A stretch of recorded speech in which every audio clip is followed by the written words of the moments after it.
Chris here. This is Chris Petri. Welcome everybody. Thanks for coming by. I'm so grateful that you come by every week, every month, month after month, year after year. We're doing watercolors together. We're learning. We're getting better at our watercolors. We're learning all about the methods and techniques of watercolor. And in this painting, it's going to be no different. We're going to cover all the fundamentals, all the basics of how to create this painting. And again, we always say repetition is the mother of skill. So even if you're not so happy about painting a winter scene with a house and trees and things like this, even if you just watch the video, you'll see all the different techniques that we're using, the methods that we're using in watercolor. They're going to make you a better watercolor artist.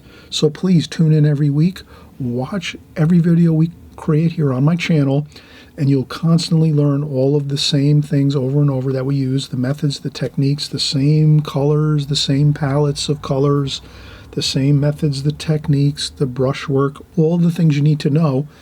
They're here on each of my videos. So don't worry about having to create a great watercolor every time you paint. Just remember that the more you learn the fundamentals, the better off you're going to be. So if you subscribe below on the right hand side by hitting the subscribe button, you'll see each of these paintings that we do every week. You'll be able to follow along. If you're watching and just taking in and soaking in the information, that's perfect. That's what you want to do. And if you want to join along and paint with us too, well, then you're going to do that as well. But the essentials are all of the methods and techniques of watercolor on my channel I'm teaching are all the same no matter what I'm doing. If I'm doing a winter scene or a shore scene with ocean water and tropical palm trees, or if I'm doing figures, or if I'm doing a cityscape with buildings, no matter what I'm painting, I'm always covering the fundamentals and basics of watercolor that are going to get you to the next level. So I want you to have great paintings, have fun with your watercolors, and not get discouraged about giving up on it because you aren't making progress. You'll always make progress if you're just watching each week along as we go. And so this here painting, we're going to create this. We're going to show how you draw this in pencil. We're going to show how you use this basic technique here of planning your design before you start your drawing so that you can lay out the different points on your rectangle that you're working within to get your design of your painting. And here we used a Z design, which is basically an S across. We cover this, how you do it, how you lay it all out with waypoints along your vertical and horizontal points on your rectangle. And then here you can see it works out perfect. We have the design of the, so you have that beautiful angle, the angle across this way, and the angle across this way in the sky. This is a beautiful design principle. We're going to cover everything here. So grab your art gear, or if you just want to watch and you're not so much interested in painting or drawing it, at least you're watching and seeing what we're doing and learning all the methods and all the techniques that we use to accomplish this beautiful painting.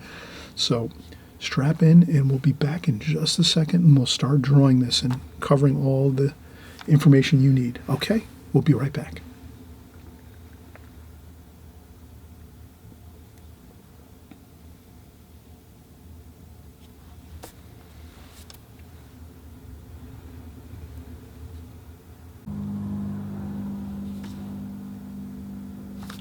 All right, welcome everybody.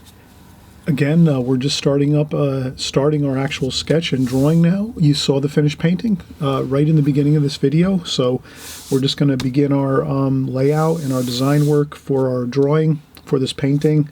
And I just wanted to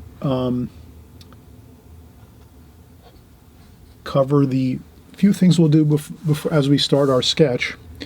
And first thing we'd like to do is I have a piece of Buckingford paper. I bought Buckingford paper a while ago, maybe a year ago. I bought maybe like 10 sheets of it, like large full sheets. So I have that in my stock in my studio. And every once in a while I'll go into my studio drawers. I have large drawers with the paper in there, and I just take out some sheets of paper and I start trimming them down to smaller pieces like this. So I might take a full sheet and just trim it down to like 4 pieces. So that's what I did with this Buckingford. I like to have different papers on hand just to try them out, but I mostly use Fabriano and Arches But Buckingford's a really good paper too. A lot of artists love that, especially in the England and Europe. Buckingford's a really popular brand of paper over there. So I just traced the outline of my tape. So this is a rectangle. So we're working with a landscape type design here, where the paper is going a long ways this way. So our rectangle is horizontal, versus if we were to do a portrait style, kind of like the same thing when you're doing printing and you're on your printer at home or in the office. It asks you if you want to print your paper landscape or portrait style. We're doing the landscape style, which is more horizontal, the layout. And we're going to do a landscape here. Of course, you saw the painting, a beautiful winter scene with a house and some gorgeous, beautiful sky and snow. And this is a real fun painting to do. And we're in the winter seasons now in the United States, for the Northeast United States. So this is what we have. And we're going to do our layout of our design. So this design is basically going to be,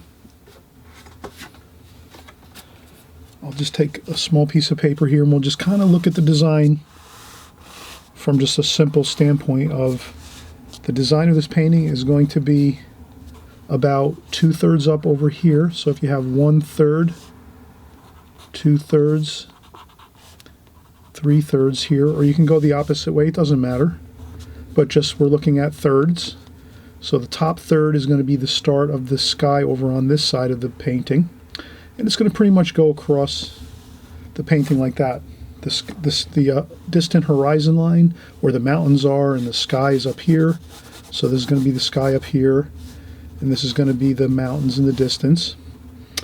And then we're going to have a house over here about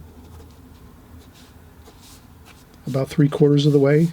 So if you have quarters up here, 1/4, 2/4, half, 3/4, and then 1 inch. Like if you're breaking it into an inch scale, 1/4 inch, half inch. So you could say this is half inch, 3/4 inch, and 1 inch. If you're just using a scale like this, if we were saying this is a scale here, 1/4 inch, half inch, 3/4 inch, 1 inch, and you can use metric if you want to and just break it down the same way, but you're just looking for quarter divisions up here and third divisions up here. So like 3, 6, 9, and then you could go 4, 8, 12, 16 up top for millimeters or the metric system. And then we have, so this is the basic design. The 2/3 on this side of the scale, 2/3 is the sky up here and the distant mountains and the house here. There's going to be a house here in the scene.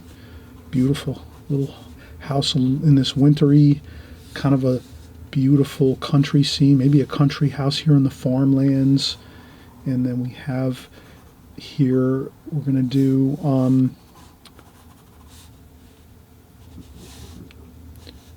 our snow like this, a snowy hill along the house, and then we're going to have our road here. So there's a bit of a road here along this scene here, kind of leading us into the scene. So we have a road in here leading us into the scene where the house is, and we have our house here with some windows and doors. Looks wonderful. Chimney up top over here. So you can kind of see we have a house. That's the focal point here. Sort of in the, if you're breaking it down into a 4/4, the house is sort of right around that top section, a little bit maybe lower, but you can kind of see the design of it. So it's kind of like a Z design here like this, or a Z like this. So you can kind of see that leads your eye in. The road leads your eye into the painting. Then you go up here into the hills, and then you go across the horizon line where the distant mountains are and the distant sky. So that's going to be the layout of our painting. And then we're just going to take this same layout and we'll do it on our paper. So I wanted to go over it first here, so you kind of have I guess you can think about it first and kind of do it in a smaller scale, or think about it as I'm doing this here, like sort of like a, a preliminary go or a preliminary try at it to kind of see how we're laying out our painting. And then we're just going to do this exact same thing on our larger paper. So let's do that. And we just remember, if you want, you make one of these first, then you take this and you just kind of refer back to your painting and say, okay, all right, we talked about thirds. So we have thirds here, 1/3, 2/3, 3/3, approximate. You don't have to be exact. So this is about 1/3, so 1/3, 2/3, 3/3, like that. I'll make it a little darker here. I think my lights are pretty bright. So you have 1/3 here, 2/3 up here, and this is the top of the painting up here. And that's the same thing as we have here. 1/3, 2/3, and 3/3 to the top.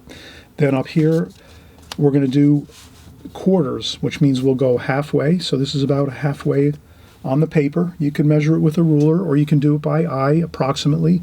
Approximately usually works good, but if you're just starting out, you know, most of you are probably have a lot of experience, so you kind of have a feel for halves and quarters and so forth, But it's okay if you're just beginning in the watercolor. Then you would just take a little more time, maybe measure it and say, okay, that's 12 inches. This would be 6 inches. And then we do 3 inches, 6 inches, 9 inches, 12 inches. And then you have your quarters. So we'll just say 1/4. 1/4, or you could, break it into inches and just say, let's measure it ourselves here. Let's take a look. I'll take my ruler and say, all right, how long is this paper? This paper is about 12 inches. It's 13 inches, but let's make it, just to make for easier, let's say this is 12 inches. So yeah, we'd go 3 inches, 6 inches here, 3 inches here, 9 inches here, and 12 inches here. And then you have it. So then you'll have your quarters. You'll have your top of your painting broken down into quarter divisions, 1/4, 2/4, 3/4, 4/4, and you have your side, your vertical. So this is your vertical. The vertical of your rectangle is here. Vertical is thirds, 1/3, 2/3, 3/3. And then your horizontal along your rectangle is 3 inches, 6 inches, 9 inches, 12 inches, or 1/4, 2/4, 3/4, 4/4. And that's how basic it is.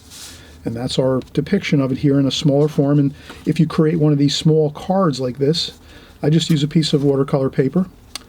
It's a little thick, it's nice. You can leave this, and you can have this, you stash this in a folder in your studio, and then you always have it. If you want to break your painting down in thirds and quarters like this is a design principle. A lot of artists use this design principle, thirds and quarters across the top on your horizontal.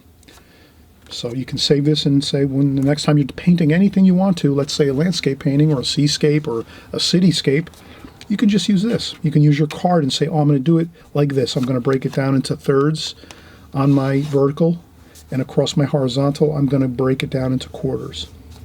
You can do thirds across too on the top, or you can break it down quarters on the side and thirds across the top. It's up to you, but this is a really good, kind of just good formula for having a good solid design in your painting, where things are going to be sort of in a really optimal area when you're creating your designs and where you're putting things in your painting. So let's start working this same design layout for this painting. So again, we talked about the 1/3 or the top third here. We're doing our sky.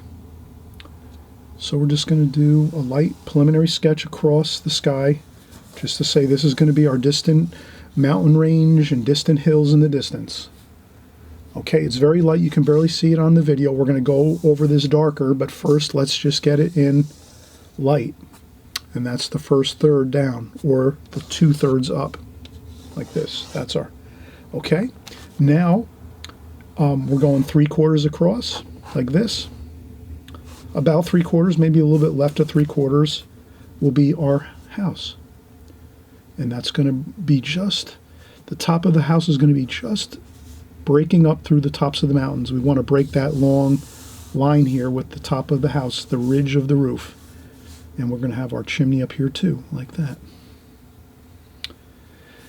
Okay, like that. And then we're going to have a tree over here. Just lightly sketching it, again, just to get it in. The tree's going to go all the way up through to the top of the rectangle, the top of our painting. I'm just getting in some very light indications of some branches and limbs and things like that. Okay, and the tree's got a little bit of a sway to it like this from the over here. And then over here, we're looking at the side of the house a little bit, so we have a little bit of the side of the house with some, there's a door over here and a window. And then we have a window up here.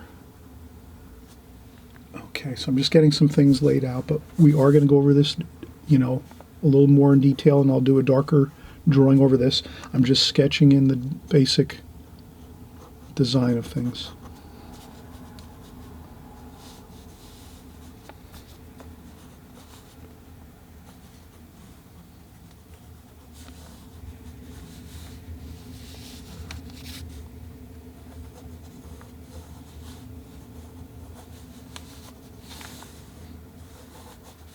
Okay, and I'm just doing a little of the road here, lightly sketching it, and we're going to go over this darker so you can see it.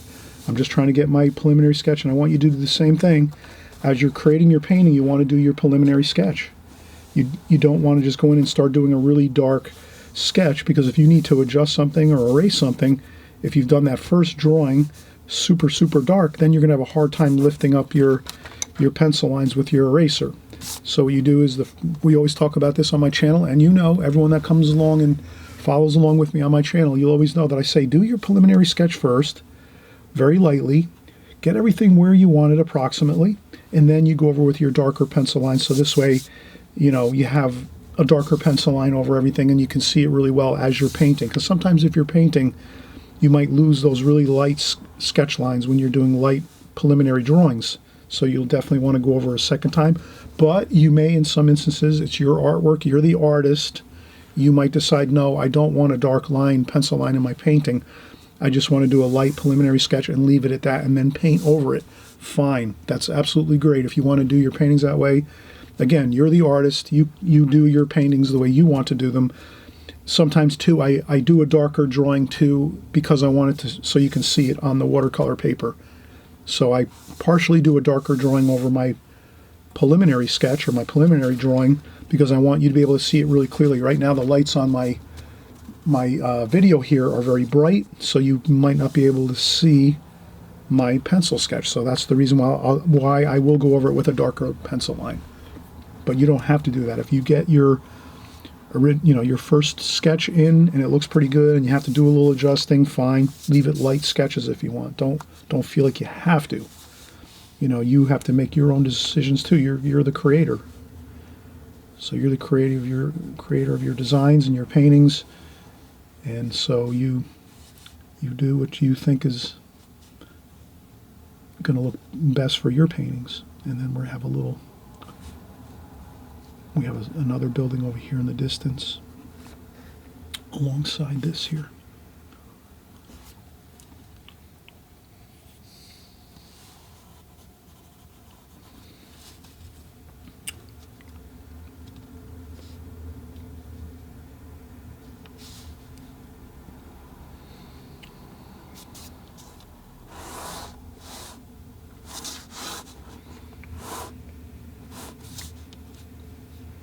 Okay, I'm going to do there's a tree here. A little small tree with some bushes and things.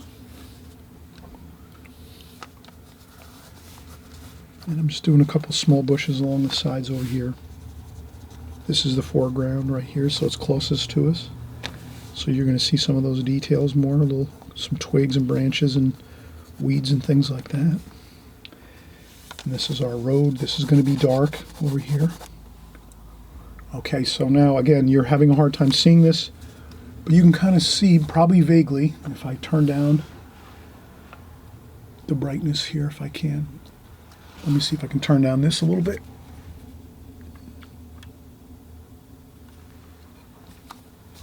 Okay, you can see a little more of the house. The tree here that goes up all the way here, loosely sketched. And then the road coming in here. The road is swinging into the painting, bringing our eye into the painting like this. And then we're looking at the house, the beautiful house here. Winter scenes, snow. You want to be in that house staying warm. A chimney there with some fireplace and warm, cozy fireplace. You got your distant mountains over here. And you have your winter sky here up in the top of the painting, the top third. So you kind of see how we did this all. And again, I'm going to go over this with a darker sketch, but first I'm going to take a break.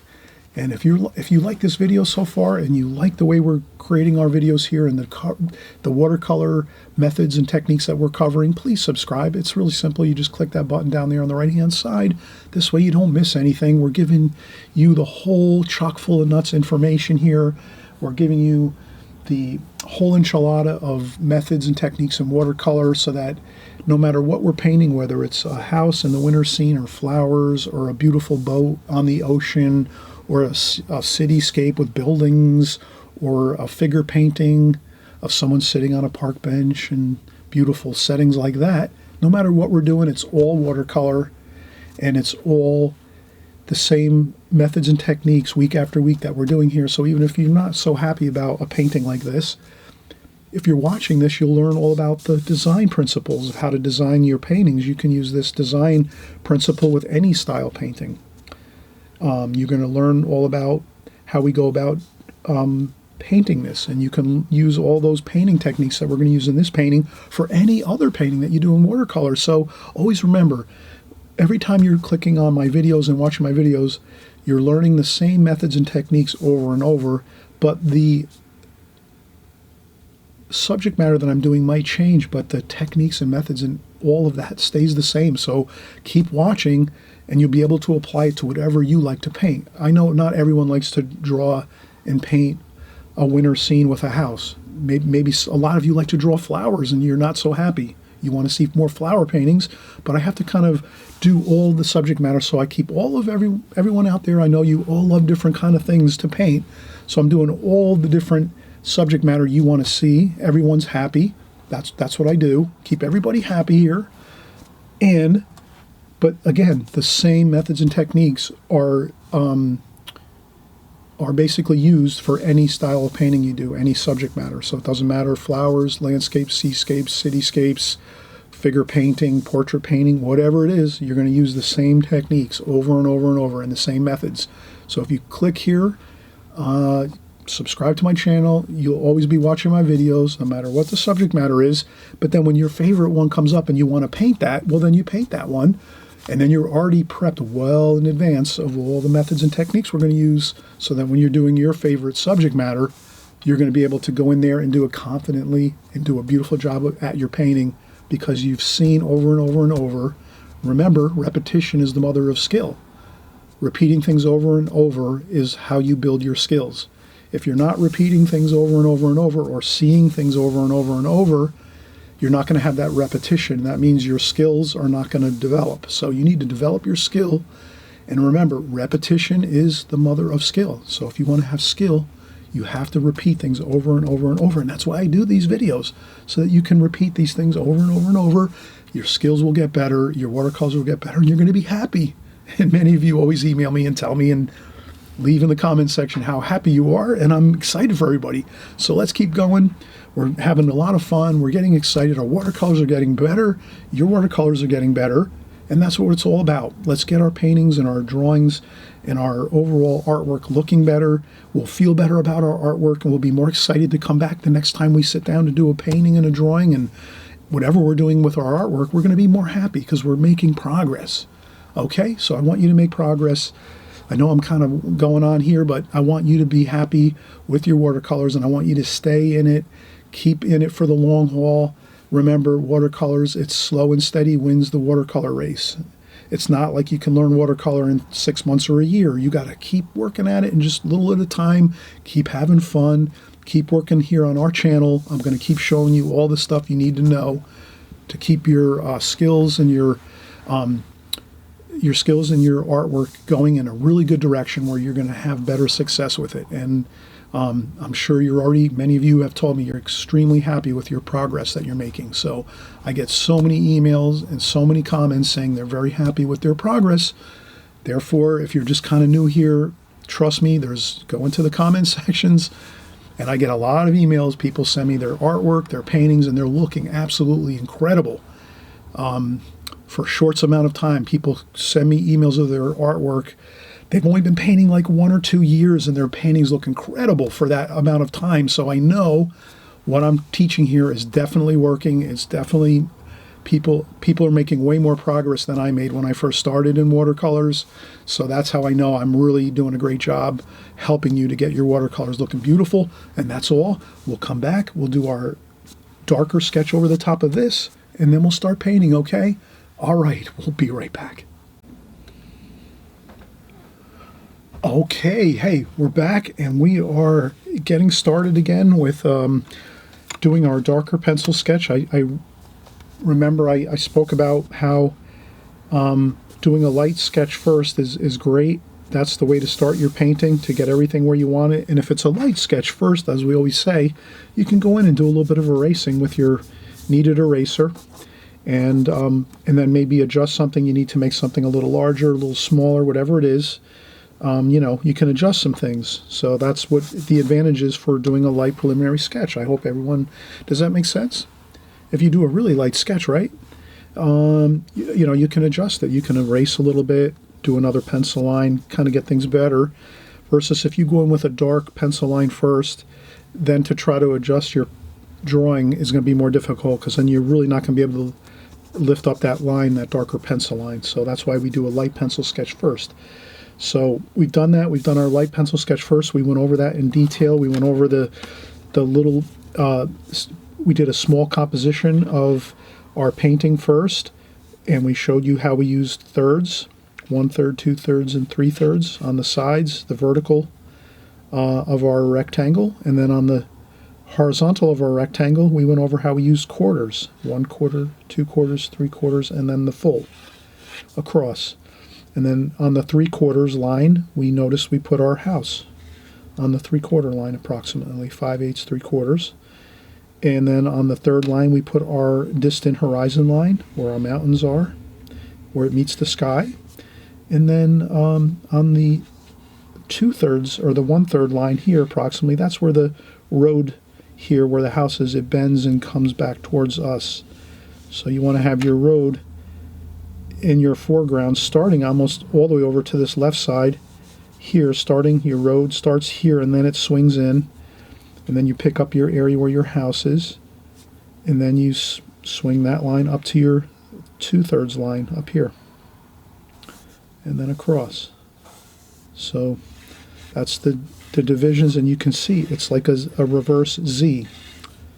So you have a reverse Z in this design, which is beautiful. Look how beautiful that flows into the painting with this portion, this line. Then across, your eye starts to drift over this way, across the beautiful snowy landscape, and you stop here and look at the house quick, and then you go over here. Wow, look at that beautiful distant landscape here, the distant mountains. So we're going to paint these distant mountains, how beautiful they look far away with that beautiful distant sky. So that this is a beautiful way to lead yourself into the painting.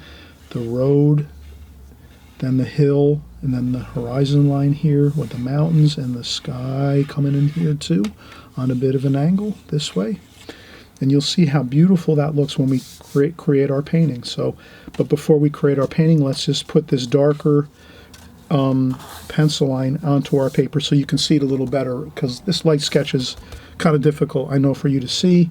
So I'm going to go over this with a darker pencil line.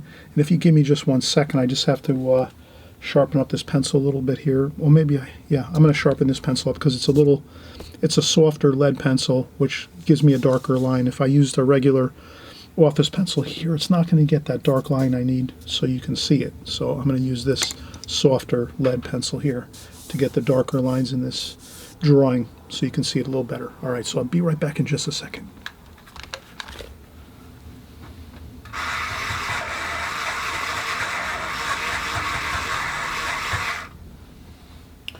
Okay, and I'm back. I just had to sharpen my pencil across the way a little bit there. I have my pencil sharpener about 10 feet away from me.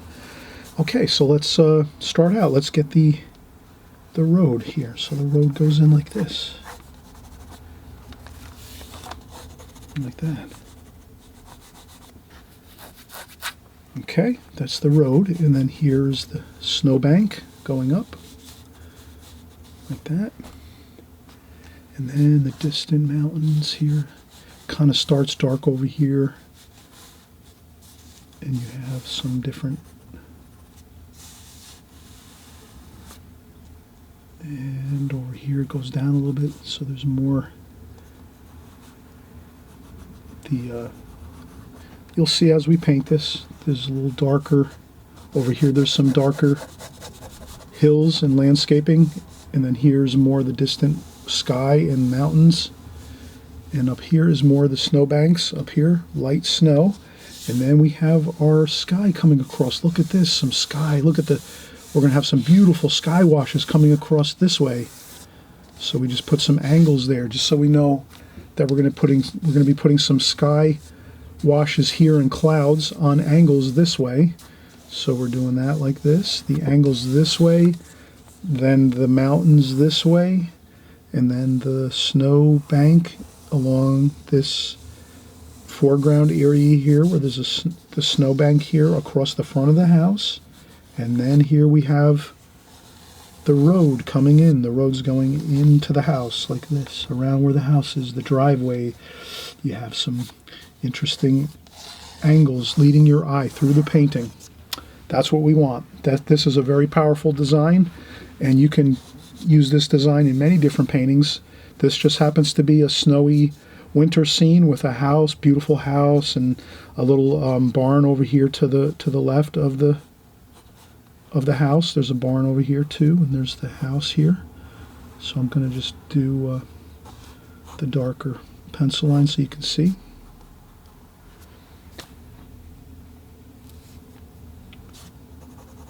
Okay, see we have the beautiful lines of the house, the barn next door, the small barn, it's in the distance. The house is kind of closer to us here, and then this barn over here to the left of the house is further down the hill behind the house, so it's smaller. You can kind of see that, so that's good, like that. And then over here you have a little bit of a bush over here, like that. Some bushes and branches and things like that.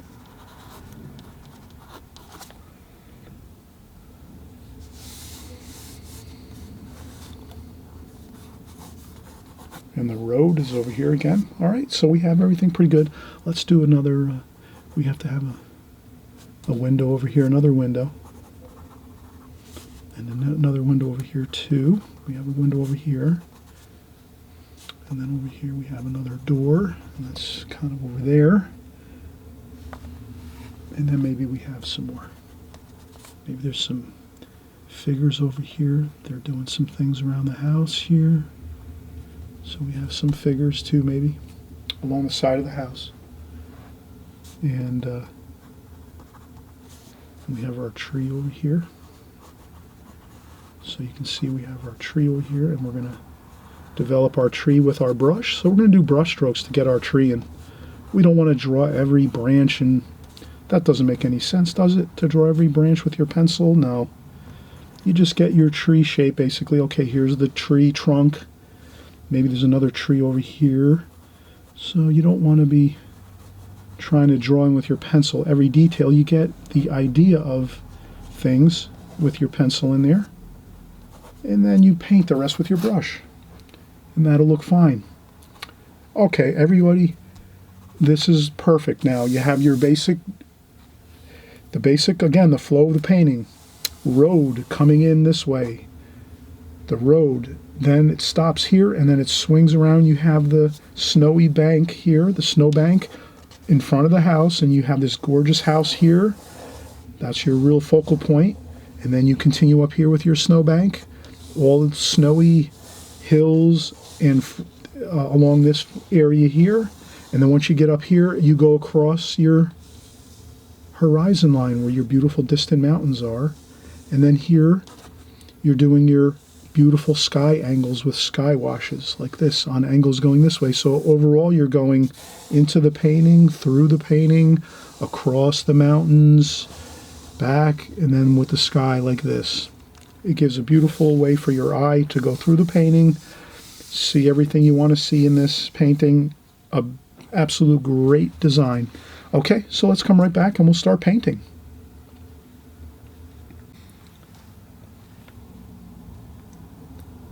All right, we're back again, and we're starting to begin to create our painting and get our washes of watercolor on here, and you're going to absolutely have a fantastic time of this. Basically, once you have your pencil lines down and your design completed on your painting, you're just going to find that it's so much easier to create a beautiful painting that way, because everything's really done for you. Now you just have to really just have a fun time, get your washes on there, but you're not going too much with a lot of time spent on painting, because really the painting process kind of goes quickly if you just get the colors in the mix correctly, and we're gonna cover all that right here, right now. Okay, so let's do it. So I'm basically, again, we covered all this stuff beforehand, so we know what paper we use, we know how we did our pencil sketch. Now I'm just going to kind of show you a few different brushes I might use. So here I'm going to use a Da Vinci Maestro round brush, Kolinsky Sable hair brush. It's a round brush. I might use this for the sky washes, the large sky washes, and the road here. So I need a larger brush for that.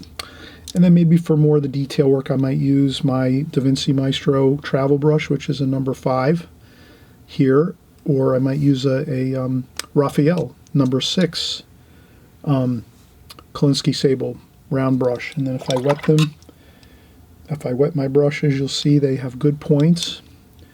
And if I wet the, so these are the brushes. You can see very good points. Raphael brush here and the Kolinsky Sable here.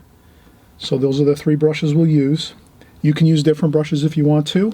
You might be just using beginner style brushes. Maybe maybe you follow some of my beginner videos for the beginners, the Extreme Beginners series paintings. Well, you can do the same exact painting right here with your beginner brushes and your beginner palette. Doesn't matter. That's fine. You're just working along with us. And, you know, if you've been painting 5 years or more, you might have built up your arsenal of paintbrushes and palettes, and you've, you know, purchased more things, and you're kind of more along with studying up on palettes and brushes and what's the best to use and so forth. But you don't need a fancy palette or fancy brushes to do this painting. You can use any palette, any brushes. You're just getting this basic idea of what we're doing here. So now let's get into the painting portion of this. And again, we usually use 2 different styles of 2 different methods of painting in watercolor. We use either the alla prima method, which means basically you're doing it all at one time, or the glazing technique, which I use too on my channel. I've gone over that many times on a lot of videos. The glazing technique, you would paint the whole painting over with a light wash and then go over with darker washes once it dries, the first wash. Here, we're doing the alla prima method. Does that make sense? The alla prima method, we're just going to go in here and paint this all at the same time, and we're not worrying about maybe going over it with a wash and letting it dry. We're just going to paint it all one time. So both methods are great, and you could do this one alla prima or glazing technique. Either one works fine, whatever you're comfortable with. But for me, this one seems to be more of an alla prima type painting. So what I'll do is I'm going to start with some of the details in the house here. And that's really about it. So as I start out my house here, I'm going to go with some raw umber and cerulean blue.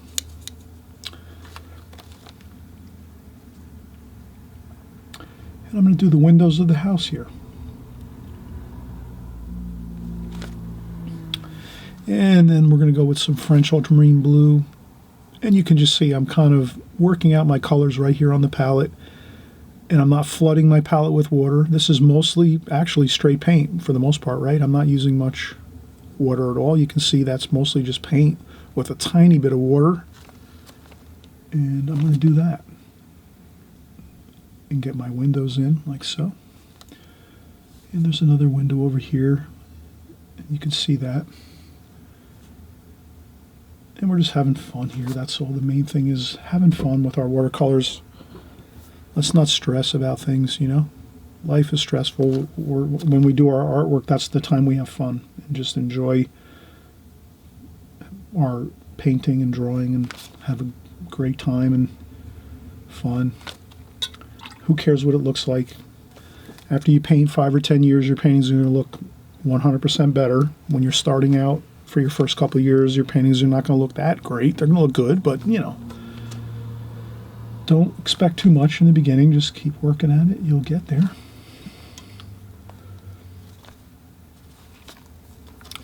And there we go. So you can see I'm getting my dark darks first here in the house. And then if you feel like you went too dark, always remember this. Your paints will always dry lighter. Your paints will always dry lighter once they dry. In the beginning, they're going to look darker. When you're painting like this, it looks dark, but it's going to lighten up a little bit. So always remember that. So don't be afraid to go dark. Go darker when you're painting. And we're just working our alla prima method all at one time. We're just painting our details of our house first. And this is the house is sort of our main focal point. And there's some shadows over here on this side of this distant barn over here. So we're going to put that in there. And warm and cool everywhere, warm and cool everywhere. Always try to remember warm and cool. You see how I have my warm and cool here? Does that make sense? Blues and golds. Blues and golds mixed in. So a little bit you're doing blue, a little bit you're doing gold. So you have a mixture of warm and cool everywhere. There's nothing more boring than just one color.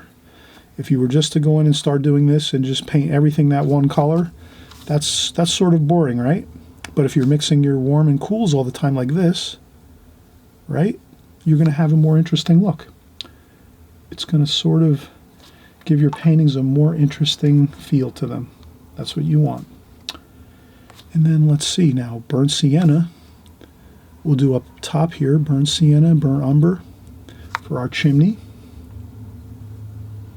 And that's more of an interesting change here too. We got a nice beautiful brick red for our chimney up here. And that looks great. So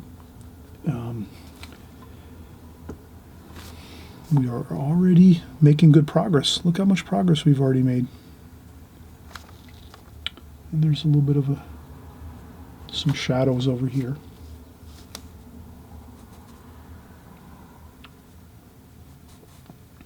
Like that. And another thing we always say with watercolors, you can always put lighter washes like this, like that. You see how light that wash is? Like that. You see how that's a pretty light wash, like that? You can always take a light wash like that and put it into your painting on top of your white paper. But the best thing is to always leave your white paper as much as you can. Leave as much white paper as you can and then slowly add in some shadows with these lighter washes like this toward the end of the painting. So that's why I'm painting my darks first. So that's why here we're painting all of our darks first, our dark windows and doors. Over here's our door on the side of the building. And then we're going to paint, let's start doing our trees over here. So we'll make a darker dark. So let's maybe over here, let's go over here. We'll make our darker darks. Burnt umber. French ultramarine blue, burnt sienna, like that. Maybe a little bit of purple, too, to mix in there.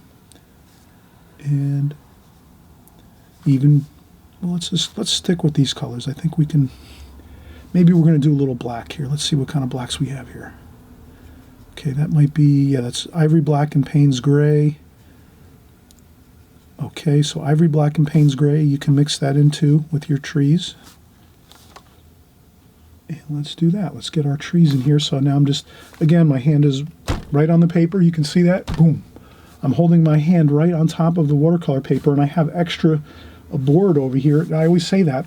If you have watercolor taped down to your, wherever you're working, on your kitchen table, in your lap with a watercolor pad or watercolor spiral bound sketchbook, whatever you're using, try to always have a larger working board. You can use masonite, or they sell these large working boards. You can use foam board even.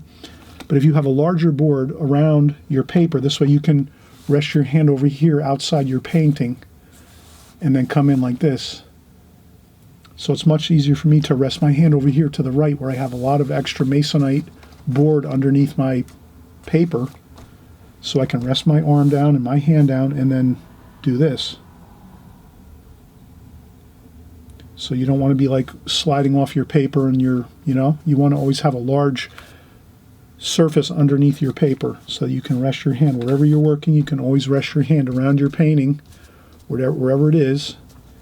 Try to have extra boards or foam board, whatever it is you have underneath your paper of your watercolor. Try to have extra room to rest your hand, so you can rest your hand down and stabilize your painting hand, your brush. That's all.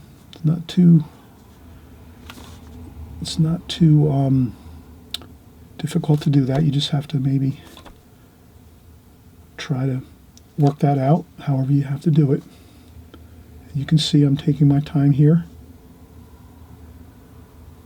And I think what we're going to do is, you can see I'm doing my darkest darks here with my branches and my tree trunks, following my pencil lines for the most part.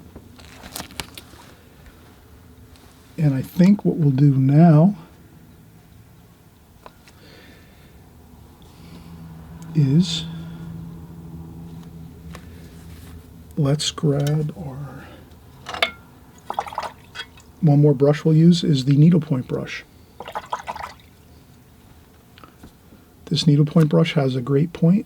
You'll see I use this all the time on my channel, and that's what we're going to do. We're going to use that needlepoint brush now and pick up some paint, and this way we can get the really fine details here.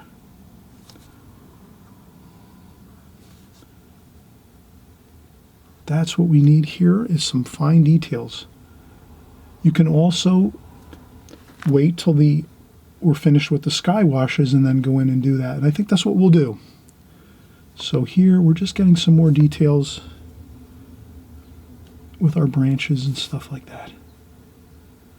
And then once we're done with the sky washes, we'll leave it like this now. Perfect. We'll leave that like that. And then once we do our sky washes and the sky washes dry, then we'll go over after that and add in the rest of our branches that go up and then out of our painting through the top of the rectangle up here. You can see that. We have branches going all the way up this way.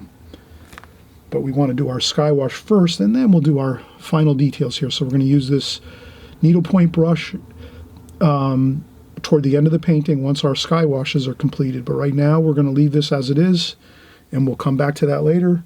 I'll rinse off my needlepoint brush. I'll set it down on my table next to me, and then we're going to continue on here.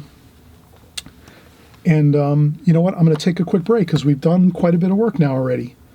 I'm starting to find myself, my concentration's slipping just a little bit. Let me take a break. Is that okay if I take a break? And then I'll get right back with you in just a few minutes, and we'll continue painting this, okay? So I'll be right back, and we'll get started again.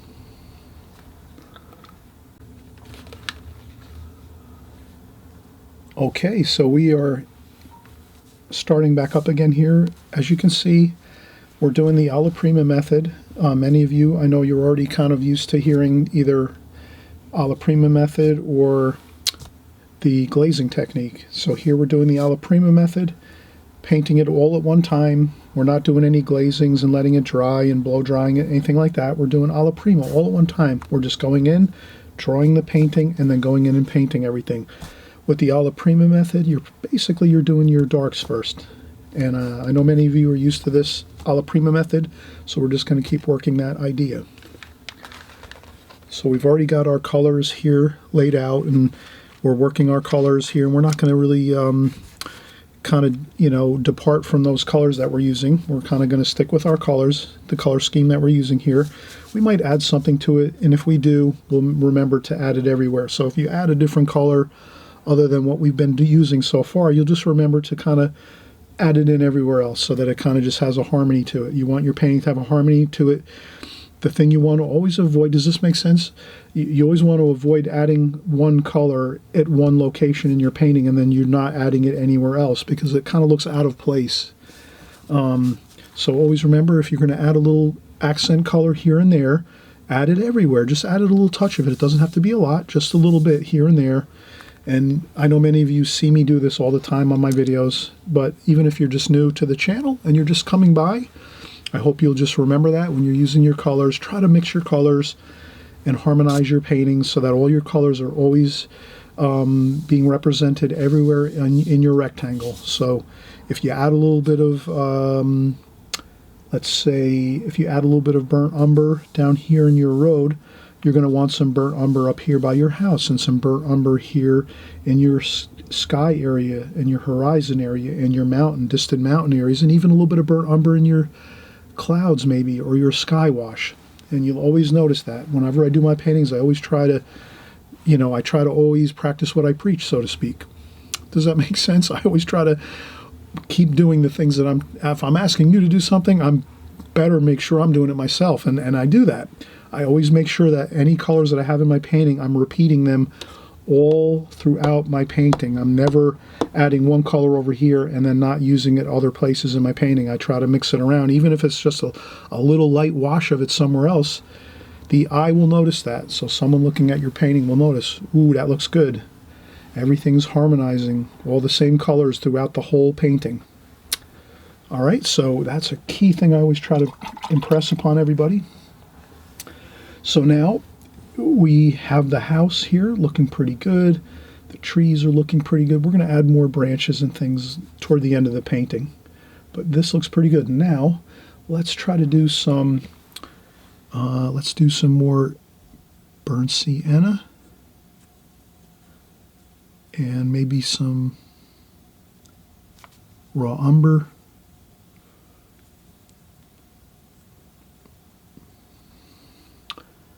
And we're going to try to do some of that in the distant mountains here. This might be kind of, there's still some fall colors here, but yet it's winter time. So we will have a little fall colors here in the distant hills. Maybe it's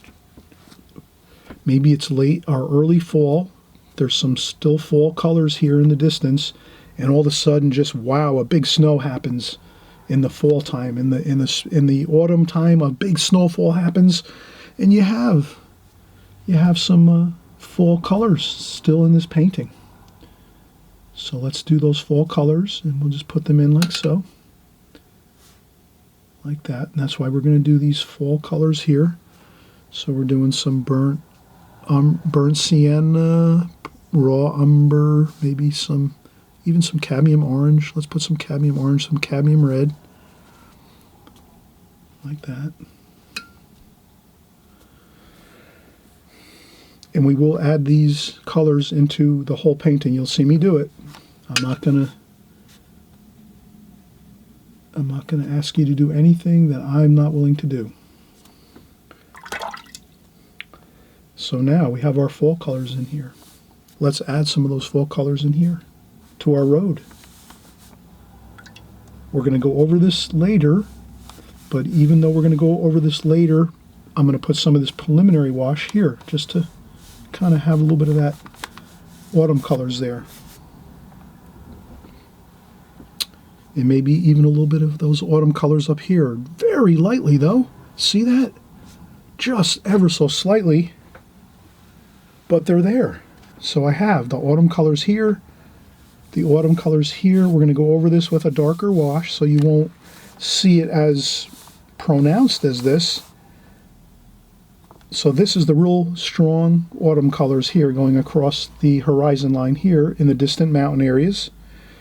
Now we also added some of those colors to the sky wash into the foreground here. And a little bit there too. Ever so slightly though here, ever so slightly up here, slightly over here, and then we did a strong autumn colors here, but again we tied all those autumn colors throughout this composition, and even a little bit of really light there. And that's all we have to remember. We're going to stick with our game plan. We don't want to drift away from our game plan of what we're doing here. And this is our shadow side of our barn here. And a little bit of golden color, so we want warm and cool. We've got a golden color there. There's snow on this roof over there, so we're going to leave that as it is.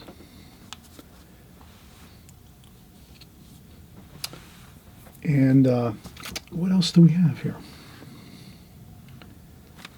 Okay, let's do our foreground here. So now we're going to do our road. We have our under painting here a little bit with some light wash of our autumn colors that we see here very strong in the distant hills. Let's start doing our road here. Our road colors, let's use all the colors we used before. We used ivory black, Pines gray, we used purple, French ultramarine blue, purple,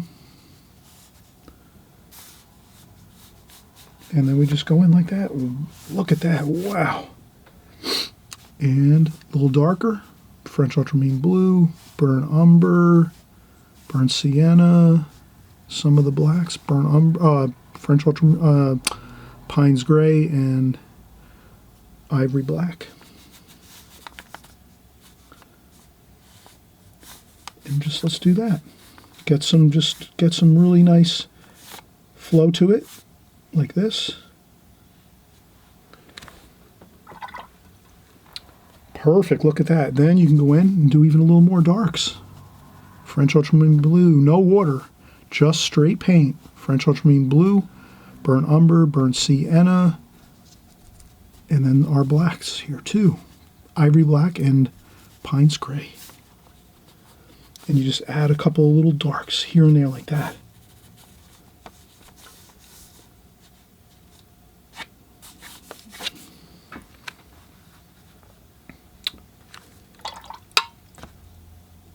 There we go. Then I will take a little bit of water, add it to this, and do some splashing. Okay, a little bit of splashing in the foreground, like that. Rinse off the brush. Rinse off the brush, dry it on a piece of paper towel.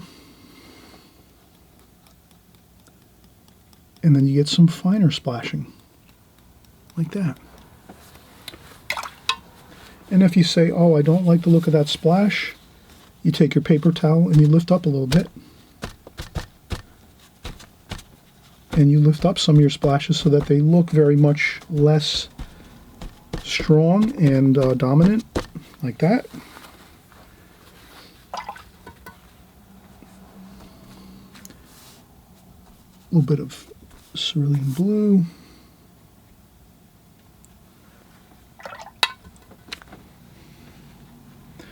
Then we take our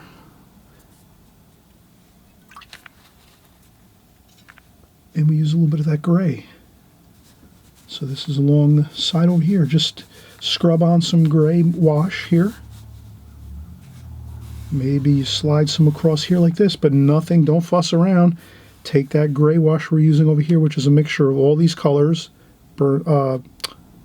Pines Gray, Ivory Black, a little bit of purple, a little bit of burnt, a little bit of French ultramarine blue, some cobalt blue maybe a little bit, just that grayish color, and just kind of swing it around a little bit here on this. See how we do that? We just very lightly, just to get some movement, some lines moving through your painting, some shadows. But we want to keep a lot of white paper, so don't cover over your white paper. Just add some shadow lines like I just did here. And then as you do those shadow lines, then you might say, I want to make it more exciting. Add some blue. Every little bit, add some blue there. Cool. Snow colors. Blot it up if it's too much. Blot it up a little bit like that. Like that. Then some green. Sap green over here. Some olive green. Add some of that sap green and olive green over here. Over here. And then again, if we're adding sap green and olive green to a little bit of spots here and there for some foliage, add some of that over here. Definitely add it over here. Add a little bit of green, just a little tiny touch. That's going to make a big difference. Greens here and here and here. Add a little bit there. Add some over here, and then in the distant hills over here, add some of that green. Like that. And then a little bit here, just a touch.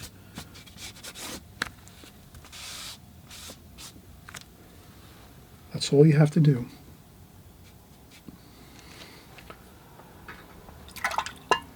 Okay, that's all. Just, again, we're always saying, add your colors throughout your painting to harmonize everything. Looks much better.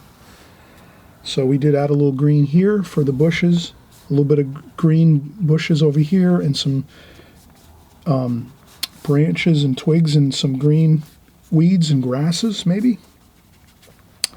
We added a little touch of green up there, and we maybe just took some tissue or some paper towel and just kind of minimized it even a little more, but it's still there. That green color is still up there.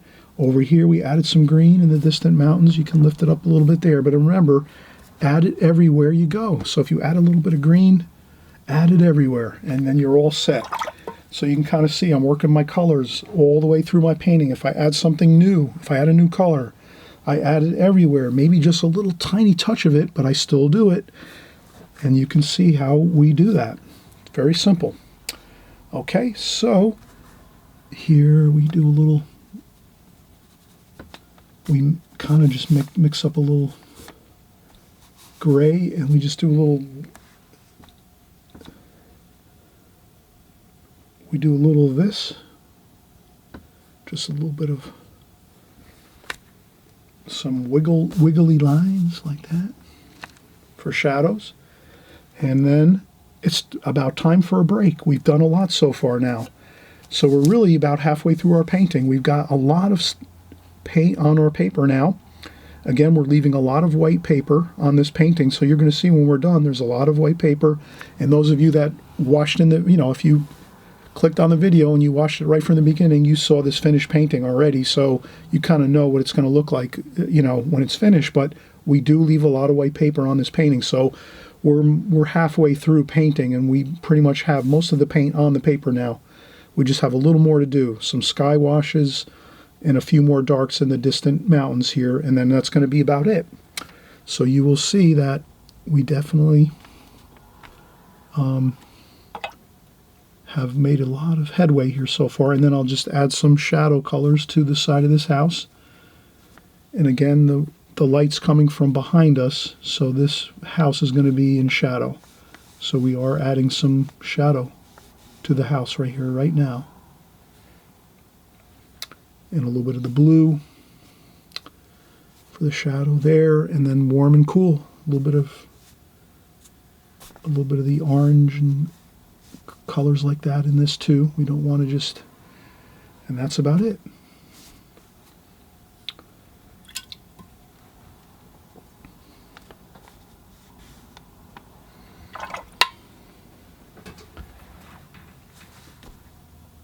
And all I did here was just add a very light wash like this. You can see how light that is. That's not dark. So obviously a dark wash looks like this with lots of paint, not much water. For our house here, the side of our house here on this area here, we used a light wash like this. Very little paint, more water to get that shadow feel. So that's a big help for you if you just remember on the house side over here, on this side of the house, it's a very light shadow color like that. A mixture of the blues and the golds like this, and I did a little bit of everything. And that will dry lighter too, but that's what we want to have here. And then everything else we're leaving pretty much white paper, and we'll do some dark washes in the blue sky here, and I think we're going to have it pretty much completed, everything. So let's come back, let's take a quick, is it okay if I take a quick break? I'm hoping it's okay, because in just a second we're going to come back and we're going to finish up this painting with the sky washes and maybe a couple details with the trees and the tree branches and limbs over here. But then I think at that point we will have a finished painting, maybe some more branches and details over here and over here in the foreground. But other than that, we're going to have pretty much a really good finished painting, and I'll maybe do a few figures here along the house too. But hope you're having a great time. We're having a fun time. We are having a great time, aren't we? So let's continue. Let's take a break. Take breaks when you can, so this way you don't get too fatigued and tired and stressed. You take breaks, maybe you take a 10-15 minute break, or maybe you're going to take a break and have some dinner, and you come back after dinner and start working on your painting again. Whatever you like to do, you create your own break times as you need to. But it is good to take breaks. So I'm going to take a break now and then come back, and we'll continue to do the rest of our washes here in the sky and a few more details in the branches of the trees and the twigs and the branches over here on this bush and tree over here. And I think we're going to have everything. And then a couple little figures over here we'll do along the house. This is like a barn scene, so this is like a farm, countryside, farm area, beautiful snow, winter snow scene. And we're going to make it really cool with some blue sky here. And you'll see it's going to look fantastic. So let's get ready, take a break, and we'll come back. We'll be all charged up to do our next bit of washes in the sky. Okay, we'll be right back.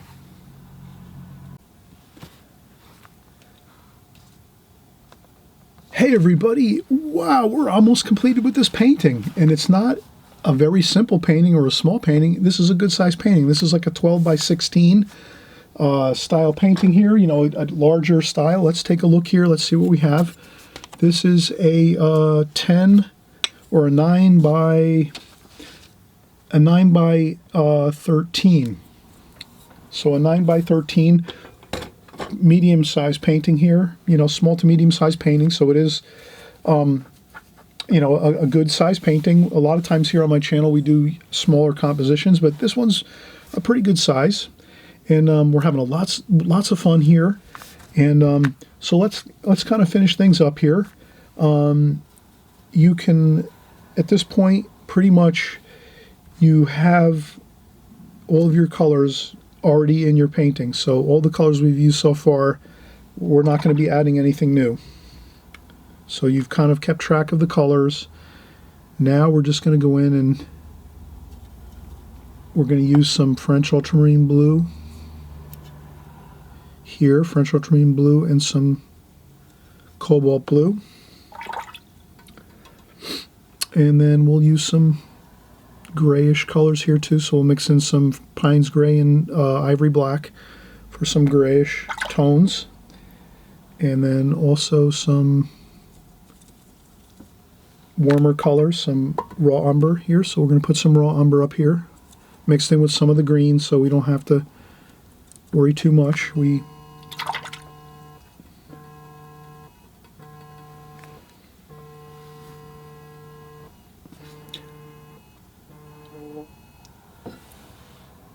And we just had a little bit of a local warning here of a snowstorm, and that's no worries.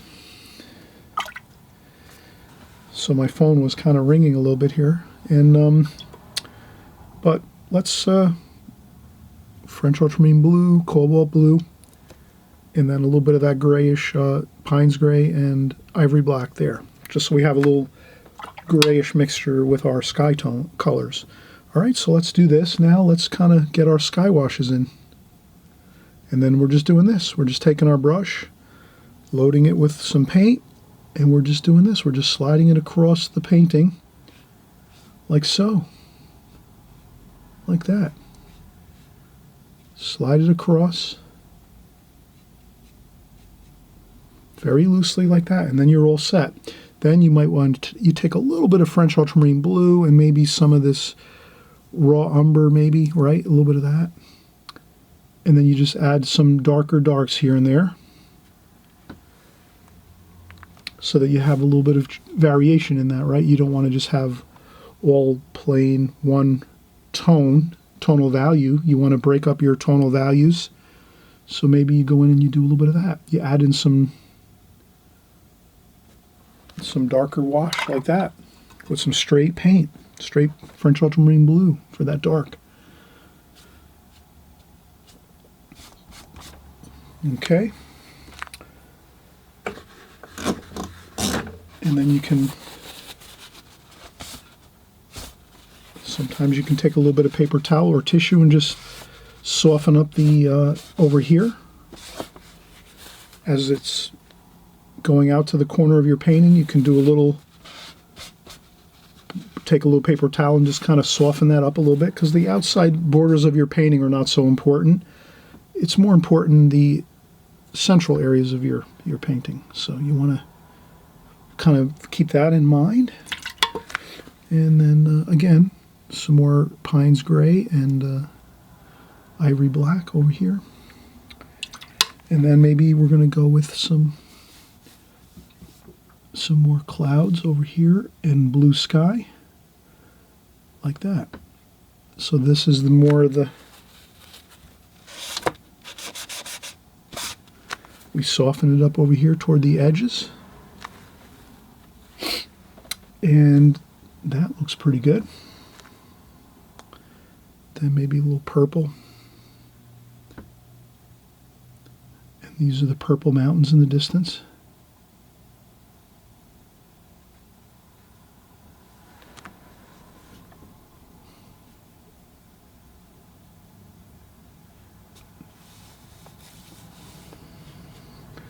Purple mountains in the distance, and then we have some darker darks.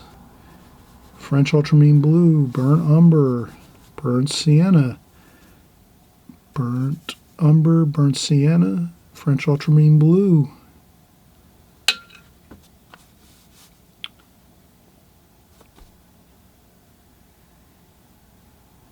Like that.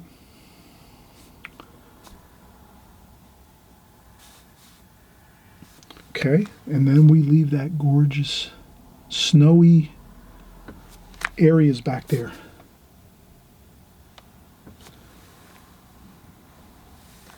Maybe not there though.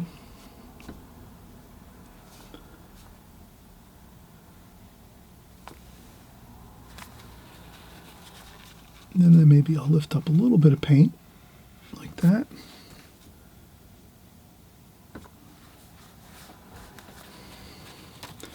And then if you want, you can always take your paper towels and you just fold them up and make them into a sort of like a nice sharp point. Your paper towel, you can make it to a point like that, and then you can do a little,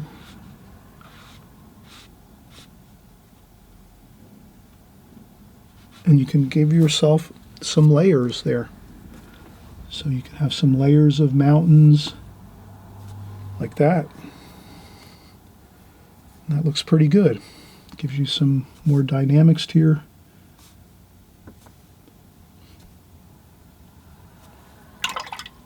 and I just rinse my brush and add a little couple of gray areas here, some bluish gray, like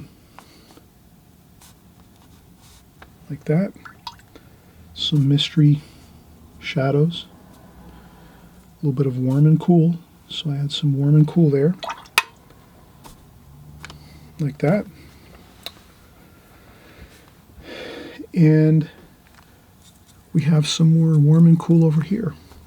So along this barn here, let's get some raw umber, burnt sienna, a little bit of blue, and then we're just going to do this. And this is a little more, just some more added details.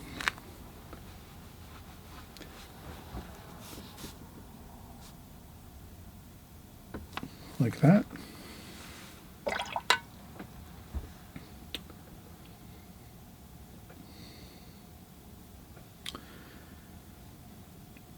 And then we're going to move over again. At this point, I'm starting to see my water is getting a little murky in my water bucket. Let me change my water. Fresh water. I use my fresh water. This is an orange juice container. I drink lots of water, orange juice. It's got vitamin C. Very healthy orange juice. I drink a lot of orange juice.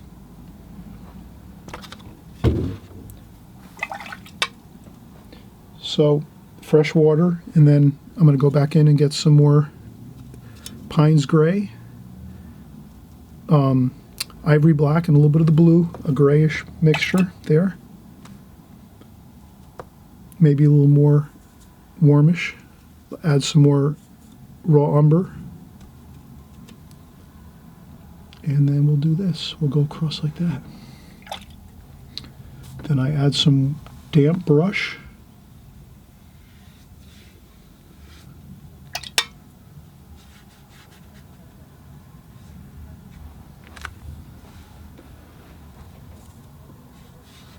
And some damp brush with a little bit of that mixture of raw umber up there. A little bit of blue. Lots of water. Let that water flow around your painting. Always remember that. You're doing watercolors. It's to your absolute advantage that you use lots of water. And then to just add some darks. Works good. French ultramarine blue, burnt umber, burnt sienna, French ultramarine blue. And then I just do that. Add a little bit of a darker wash there. That gives it more of a powerful coming across here like this. With that darker wash, you just go over with a darker wash. If you see it's too light, get in that little extra bit of French ultramarine blue. Like that. If you have to blot up a little bit over here, you can do that. Blot up a little bit there. Like that. Have some dark passages with powerful darks. You don't want to have, you want to have lots of darks and lots of really light washes and even white paper. So leave lots of white paper. Get some really good darks in your sky, some really dark French ultramarine blue mixed in with some raw umber, mixing some dark or some warmer colors, warm and cool all the time. If you're mixing a blue for this dark blue passage here in the sky, make sure you add some raw umber to it, so you have warm and cool in there. And then over here you have. We had some dark blue. We had some dark blue over here too. Let's do that.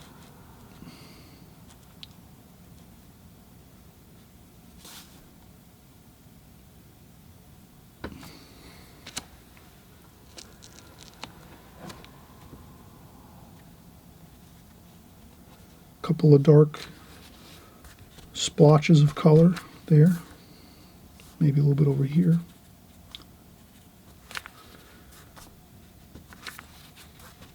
Could always blot up a little bit if you need to, but I think that looks good. So we are really having a great time here, and we've got pretty much everything. What we're going to do is we're going to let this dry as we're going.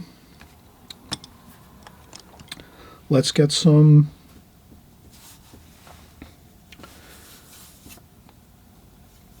ivory black, Payne's gray, burnt umber, burnt sienna, maybe a little bit of sap green too. And we kind of have that nice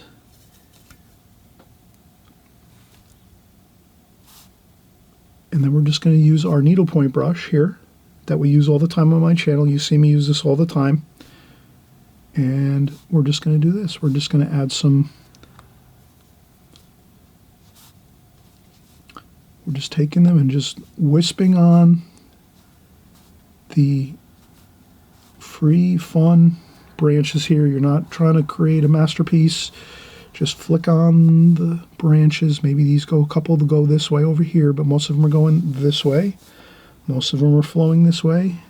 But then you always have once in a while a couple of them go the other way. Like that. And there we go. Good. And then this here too.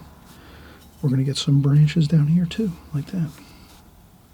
And we have some of that green paint that we put down here. Some of that green, sap green, and ivory, or sap green and olive green. So we have some of that here too. Just a couple bits of green wash in the foreground. That looks good. Now we're going to take those same colors and we're going to do some branches and things over here by this. And then we're going to go right over into that house. Look at that. That really looks good when you kind of can take some of those branches and just sort of tie it in with the, like that, with the house here on the left. And then we're going up here like so. This here you're going to let dry 100% before you go in and do your final branches up in the sky, because we just did a beautiful sky wash here.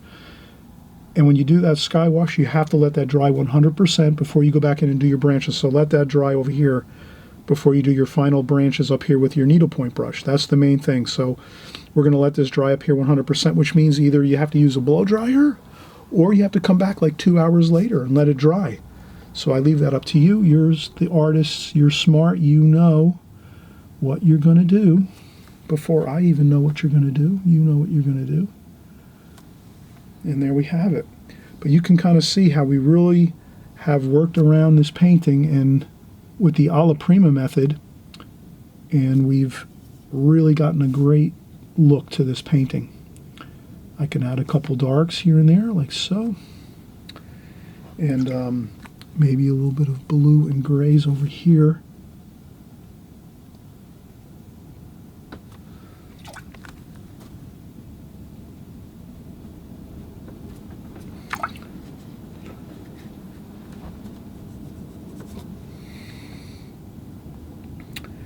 And as you can see, this is a really fun painting to do, and it's really all about the flow of the lines of the painting, the design. And when you see that design, you just know it looks great. It's got a beautiful flow to it. And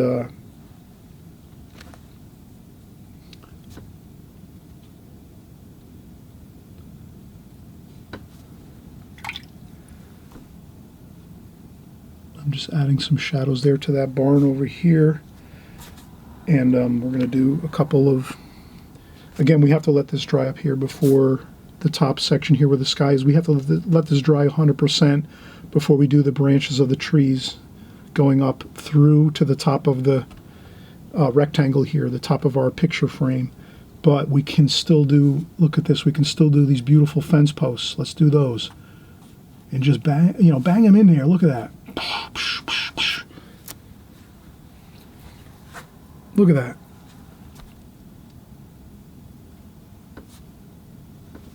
That's all. Fence posts, perfect. Our fence posts are in there. And we can have a couple more over here.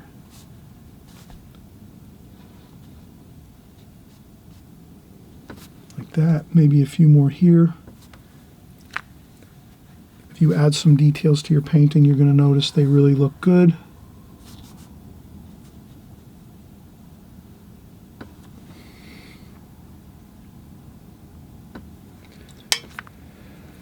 Some figures. Let's do some figures here. There we go. A couple figures along the building over here. They're working along the side of the... There's some people here at the farm. They're working. You could add a little bit of cadmium red. Maybe there's some... You could add some exciting colors here. Maybe some cadmium orange. So you have some figures working around here. This is the...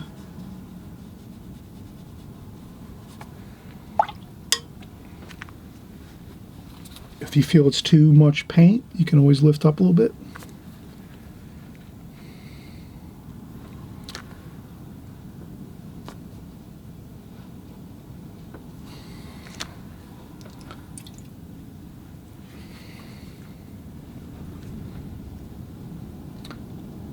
All right, so we really have had a lot of fun here.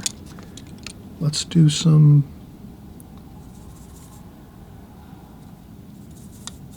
greens.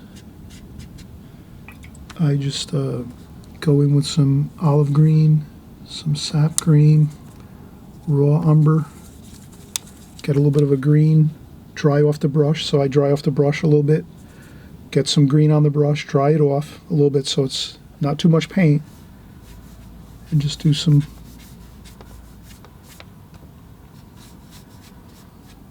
that's all. Just some quick scrubs of color, some green, maybe a little bit of grayish colors in the green, so you get some grayish colors in there too. Maybe some splashes, do a couple splashes in there like that. A couple splashes will look good. And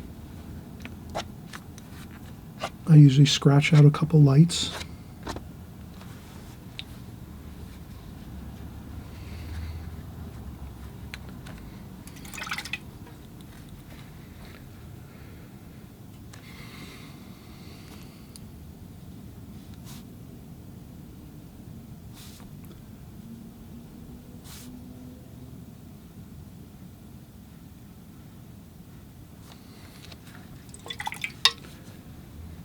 Okay, let's take a break. The only thing we have left to do is a couple more details with our tree over here, our tree limbs and tree branches, to give us a more sense of the house being closer to us and the far distance of the sky. So we want to create three-dimensional dynamics in our painting. So to create that three-dimensional dynamics in our painting, we need to make sure that we let this sky wash here with these dark blues and purples and raw umbers mixed into the sky wash. We added a lot of water to that. Does this make sense? Let this dry 100% before you go in and do some dark tree branches and tree limbs going all the way up through the top of the painting, like so, all the way up through. And that's going to give you your three-dimensional feel. So you're going to have the trees and the branches closer to us, and then the far sky all the way in the distance. So that's why we have to let this dry 100%, and then we can get our tree branches in here and tree limbs. And then once we do that, it'll look absolutely phenomenal. And then we'll have the whole painting perfect. It'll be set, and you will see that it's going to look phenomenal. You'll have another great painting under your belt. Okay, so let's let this dry 100% up here. You can blow dry this if you want, or let it dry for a couple hours. I'm going to blow dry it, and I'll come back in like 5-10 minutes, okay? All right, we'll see you in just a few minutes.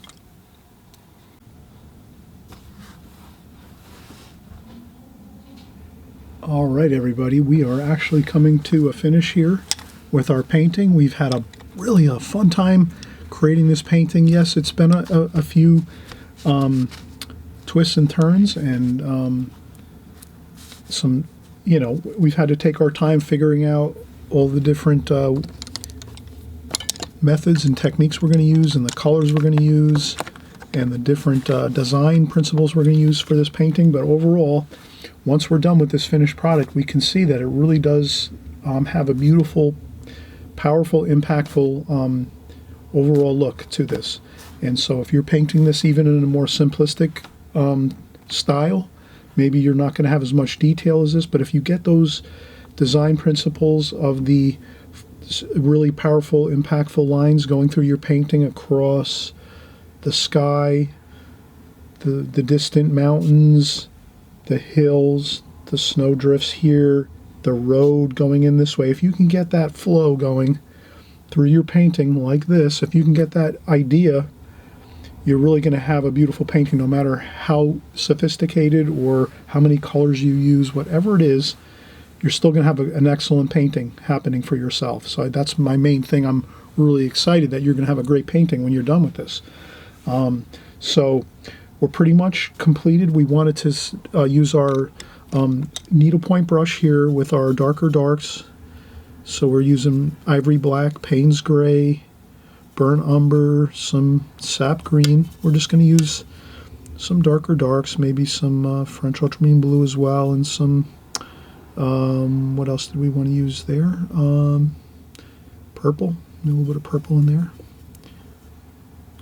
Ultramarine violet. And then when we load up our brush with darks for our branches, we just remember we load up our brush, our needlepoint brush, and then we dry off just a little bit on a tissue so that we don't have too much paint on there, and then we can get those fine lines that we're looking for. And that's what we're looking for here. Maybe we can go with a little bit of a darker line like so. So yeah, we can do that. So we just go in here and then we just do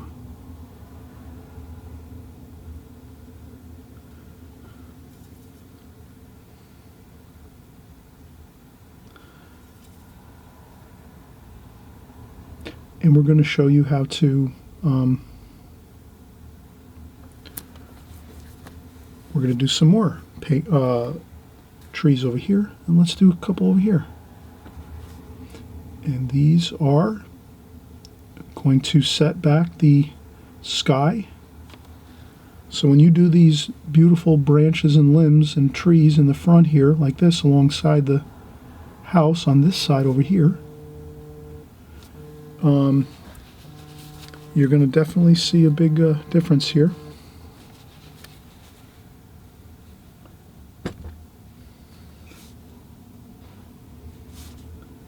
And that's what we're doing. We're going to do some more tree limbs over here.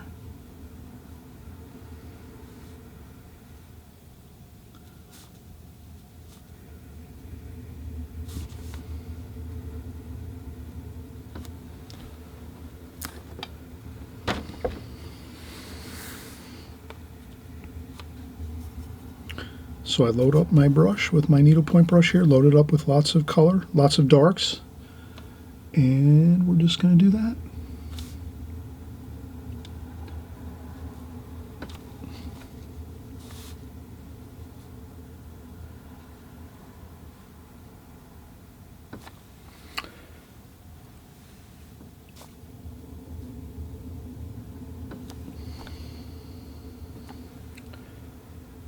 And as you can see, the more you add a few of these trees, but not too many, that's the key. Let's not add too many that we wind up going way too much with details. Again, I load my brush up, my needlepoint brush up, tap a little bit of that paint off. You don't want too thick a paint, so you want to make sure you'd rather go with a little less paint than too much, and then make it really, these need to be very thin, like that. You can kind of see, like that.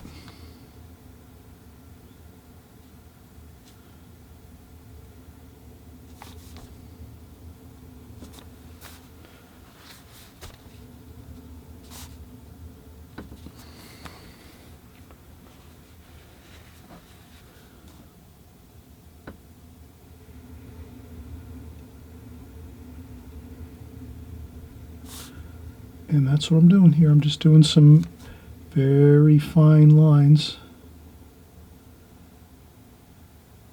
like that. And then the icing on the cake, as we say. But before we do the icing on the cake, let's rinse off our brush We're going to get a little bit of grayish blue here, just a tiny bit. And we're going to go along the top of this. This barn over here, on the left side over here, we want to kind of accentuate that that's a barn and that there's snow on that roof. So to accentuate the snow on the roof of that barn, we add a little bit of light wash, as you can see that I just did, of the like a little bit of a grayish blue. And there we have it. Now that pops out and looks a little better, because we have that white paper and then a little bit of a light wash of blue on top with a little bit of the raw umber, so a little bit of warm and cool.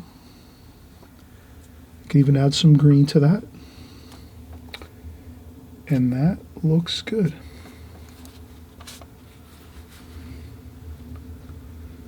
So we've added the details after drying the paper with our blow dryer. We added the details of the branches and the trees and the tree limbs. Now, the last thing we can do, again, for the icing on the cake, as I say, is we take some titanium white with a little bit of yellow ochre. You mix in a little bit of yellow ochre with your titanium white in the top of the tube of your paint, like that. And then you can do a little bit of just a touch to get some of those vertical lines like that through the distant hills, because you want it to. Does that look good? You have to decide. Tell me, on your side of things, does this look good if I add a little bit of titanium white with a little bit of touch of yellow ochre to the branches and the tree limbs and the tree trunks? Does that look good? And if it does, you'll comment in the comment section, yes, Chris, that looks good. I agree. Or no, I don't. I don't think that looks good. So if we can get a couple of white highlights, I think that looks better. And that looks good. I think we're all set here. You might want to do a few more French ultramarine blue, Payne's gray, ivory black, burnt umber, French ultramarine blue, purple. Get a whole bunch of darks in there. Then you dry off a little bit of the darks, like here, on the paper towel or tissue, just so you don't go too dark. And then we do a dark fence post here.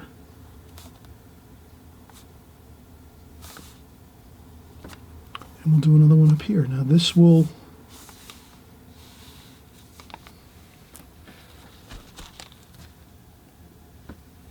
there you go. If you have a little bit of an issue, you can fix that with white paint, actually. With the titanium white, you can fix that.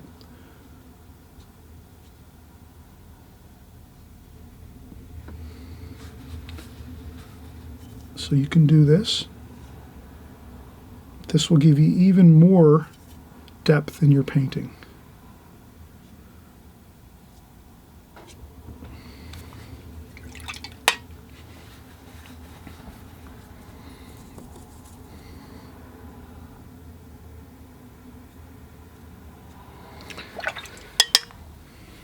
And then if you have an issue where you added too much paint to a section,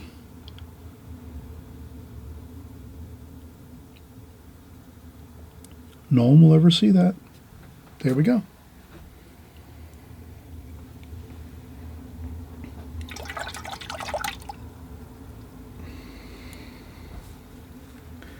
And then we can add a little shadows.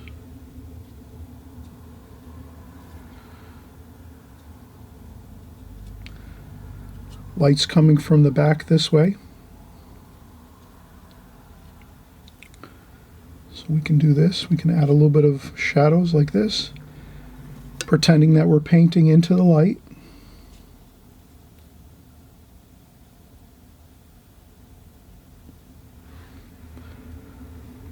We're painting into the light. So we have a little shadowing. So I'm just going to add some shadows here, just to the to the house here. And the trees.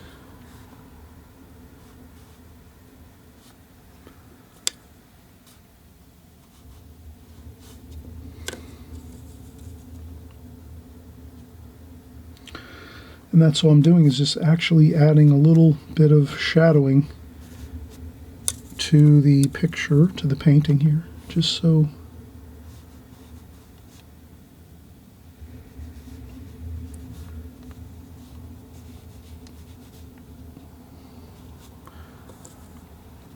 and that can actually add a lot of impact to your painting if you try to get your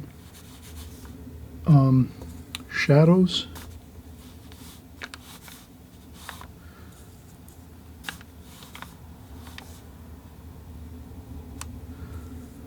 so we can get our shadows looking pretty good here.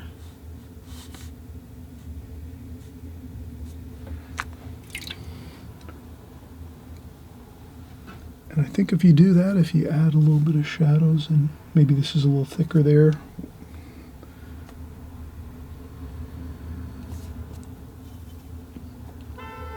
There we go.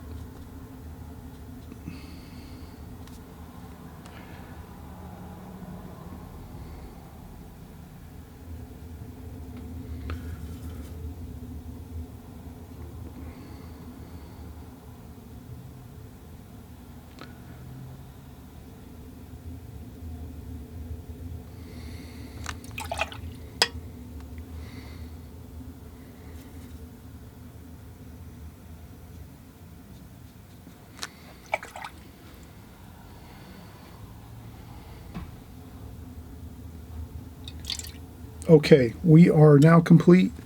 You've seen that I've taken all of my painting and then kept on working it until I was getting to my final details, where I added a little bit of white paint to highlight some areas for the tree shadows and additional tree branches, tree twigs up top here.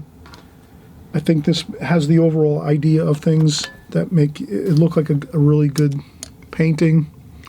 I will do maybe a few more highlights, maybe on the roof area here. So maybe I'll do another, maybe a little bit of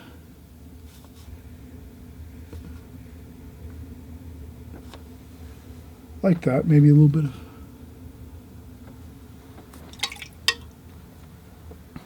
and maybe we'll do even a little bit of an orange clay kind of color. Orange and burnt sienna, cadmium red. Maybe we'll do a little clay chimney pot here, like that. Other than that, I think it looks pretty good. Again, maybe a couple little spots too we could do. But the thing is not to go too crazy with details.